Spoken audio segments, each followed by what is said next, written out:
সবাইকে স্বাগত আরো একটি নতুন ভিডিওতে। আজকের এই ভিডিওতে আমরা আলোচনা করতে যাচ্ছি যে ভারতে কনজিউমার বলতে কি বোঝায়। কনজিউমার শব্দটির অর্থ হচ্ছে ক্রেতা। 2019 কনজিউমার প্রোটেকশন অ্যাক্টের সেকশন 2 তে ডিফাইন করা হয়েছে যে কোন ব্যক্তিকে কনজিউমার বলা হবে।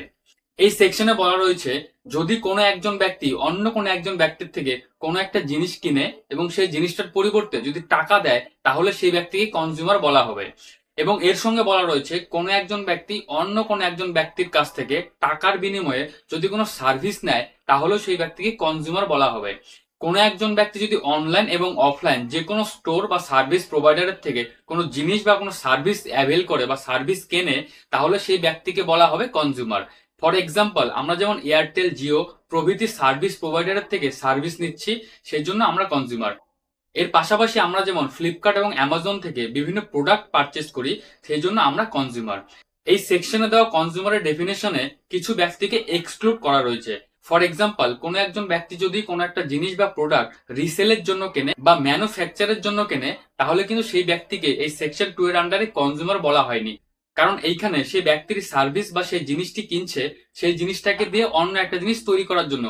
ফর এক্সাম্পল, কোনো ফ্যাক্টরি যদি অন্য কোনো ব্যক্তির থেকে র মেটেরিয়ালস কিনে কোনো একটা জিনিস তৈরি করে, তাহলে এইখানে যে ব্যক্তিটি র মেটেরিয়ালস কিনলো তাকে কিন্তু কনজিউমার বলা হবে না। এবার কনজিউমার তাকে বলা হয় যখন একজন ব্যক্তি সেই প্রোডাক্টটি বা সার্ভিসটি নিজে কনজিউম করার জন্য কিনছে, তখন তাকে বলা হবে কনজিউমার।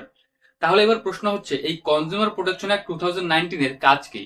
এই অ্যাক্টের নাম থেকেই বোঝা যাচ্ছে যে এই অ্যাক্টের প্রধান কাজ হচ্ছে to protect the interest of the consumer. অর্থাৎ কনজিউমার ক্রেতাদের স্বার্থকে সুরক্ষিত করাই হচ্ছে এই কনজিউমার প্রোটেকশন অ্যাক্টের মেন কাজ।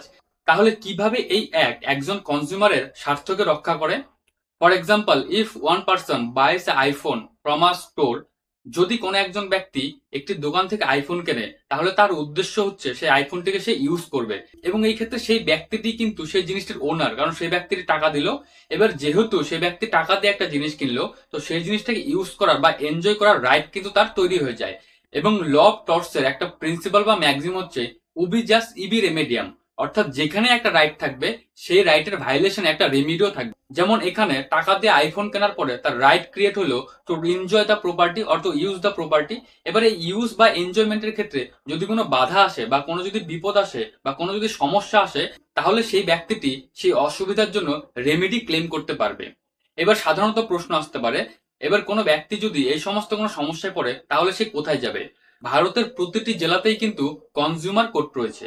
তো কনজিউমার সম্বন্ধিত যে কোনো ডিসপিউট কিন্তু এই কনজিউমার কোর্ট সলভ করে থাকে। So thank you for watching this video.